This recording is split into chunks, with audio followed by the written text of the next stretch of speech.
Bonsoir à toutes et bienvenue dans cette nouvelle vidéo. Voici les programmes de ce journal foot d'aujourd'hui. Une terrible verdict tombe pour Gavi. La recrue pour remplacer Gavi déjà trouvée?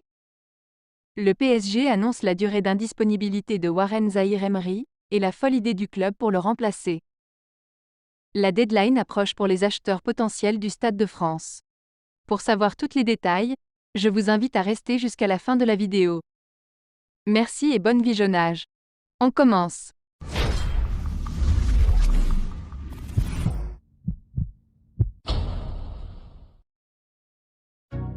C'était malheureusement déjà annoncé par la presse espagnole et les commentaires du sélectionneur Luis de la Fuente ne laissaient guère de place au doute. C'est bien une rupture complète des ligaments croisés qu'a subi le milieu de terrain Gavi lors de la rencontre entre l'Espagne et la Géorgie dimanche soir. Le FC Barcelone a officiellement communiqué sur la blessure de son joueur, pour lequel la saison semble d'or est déjà finie. Le joueur présente une rupture complète du ligament croisé antérieur du genou droit et une blessure associée au ménisque externe. Mauvaise nouvelle pour le Barça. Les examens réalisés sur le joueur de l'équipe première Gavi ont confirmé une rupture complète du ligament croisé antérieur du genou droit et une blessure associée au ménisque externe. Il subira un traitement chirurgical dans les prochains jours. Un nouveau communiqué médical sera émis par la suite, peut-on lire. Cette blessure génère une indisponibilité d'au moins 6 mois, et il faut généralement 8 à 9 mois pour être totalement rétabli. Un énorme coup dur pour le milieu de 19 ans et le Barça. Le verdict est tombé, Gavi va manquer tout le restant de la saison suite à sa blessure en sélection, lors du duel entre l'Espagne et la Géorgie. Les pires présages se sont donc confirmés, et la question qui se pose maintenant est comment le remplacer. Comme expliqué par la presse catalane, le Barça n'aura pas droit à un joker médical, puisque l'Espagne a mis fin à cette règle. Il faudra donc attendre janvier. De plus, le club ne pourra allouer que 80% du salaire de Gavi aux joueurs potentiellement recrutés à cause du fair play financier de la Liga, ce qui représente environ 2,8 millions d'euros à l'année. Pas de quoi attirer un cador, vous l'aurez compris. Comme l'indique le quotidien Sport, il y a déjà un candidat en tête de liste pour remplacer le milieu de terrain andalou. Le journal indique ainsi que l'option qui prend de la force en ce moment est celle de Pablo Torre.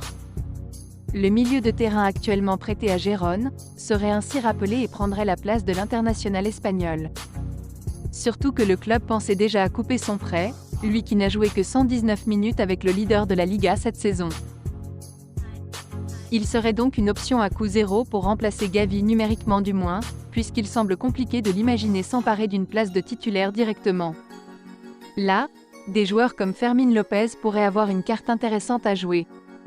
Il faut cependant signaler que s'il n'a pratiquement pas joué à Gérone, il a tout de même brillé en sélection, avec 2 buts et 2 passes décisives sur les 4 matchs joués avec les espoirs espagnols. Et au Barça, beaucoup sont convaincus que Pablo Torre a un avenir brillant à Barcelone. Sorti sur blessure juste après avoir marqué son premier but avec l'équipe de France, Warren Zaïre-Emery souffre d'une grosse entorse de la cheville. Pas de fracture, mais le milieu de terrain de 17 ans ne rejouera pas avant le mois de janvier 2024.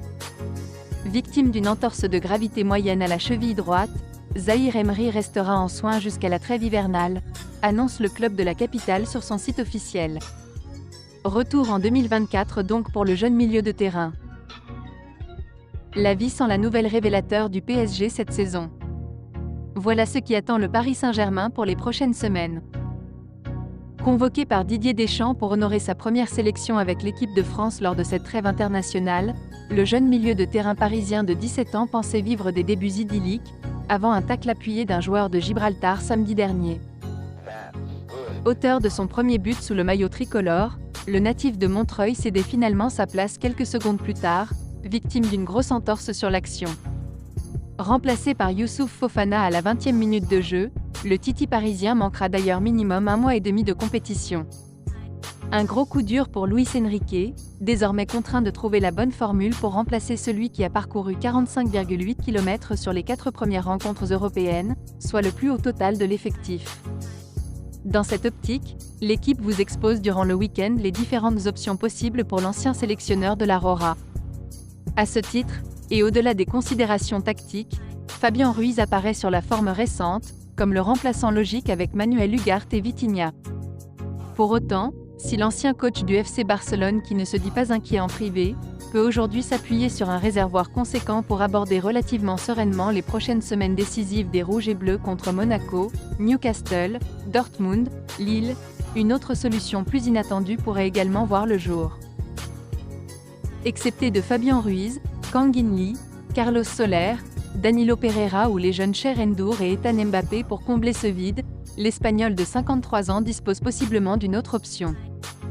Dans son édition du jour, l'équipe avance ainsi que Luis Enrique pourrait envisager de replacer Danilo Pereira dans l'axe de la défense parisienne aux côtés d'un certain Milan Skriniar.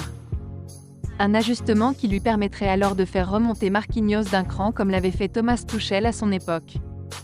Si l'actuel capitaine du PSG n'a jamais été véritablement convaincu par ce positionnement et ne dispose clairement pas des mêmes aptitudes physiques que Zahir Emery, l'idée de voir le Brésilien dans un rôle de milieu défensif n'est pas à exclure.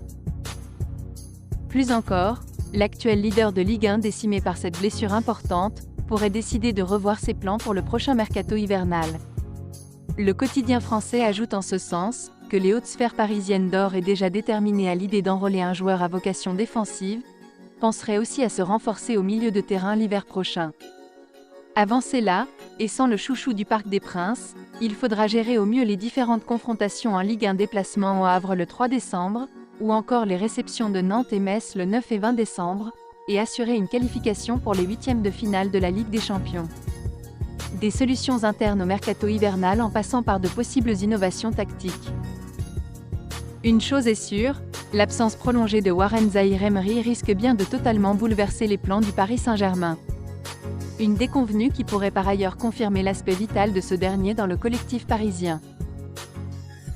Le compte à rebours a commencé, le Paris Saint-Germain est aux aguets. Alors que le Stade de France est en ligne de mire, les candidats intéressés ont jusqu'au 3 janvier 2024 pour finaliser et remettre leur dossier de candidature. Au jour d'aujourd'hui, 3 acheteurs potentiels se détachent selon l'équipe, le PSG, un groupement français et le consortium Vinci Bouygues. Si à la base la date de remise avait été arrêtée au mois de novembre, les candidats ont obtenu un délai supplémentaire. Raison de plus pour respecter à la perfection le cahier des charges.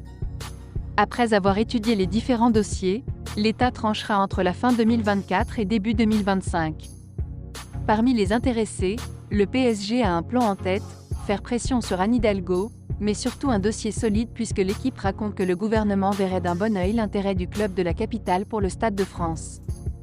Pour ce projet XXL estimé à 1 milliard d'euros, similaire à celui de la rénovation du Parc des Princes, Paris s'est entouré de spécialistes, le cabinet d'architectes Populous, le constructeur Eiffage, la société Legends Hospitality, et des experts du secteur, comme Philippe Colin Delaveau, ex-directeur général du Stade de France. Seul couac, le PSG souhaiterait renégocier une certaine clause. En effet, le club serait réticent à l'idée de devoir accueillir pendant 25 ans les rencontres organisées par les fédérations françaises de football et de rugby, comme le tournoi des 6 nations, en ayant le statut de consortium. De quoi venir chambouler les espoirs du PSG, tandis qu'un outsider se démarque même si son nom n'est pas encore connu. Ce groupement français voudrait allier de nombreux sports, tels que le foot, le rugby, mais aussi le basketball ou encore le padel. Un véritable feuilleton qui devrait durer durant plusieurs années.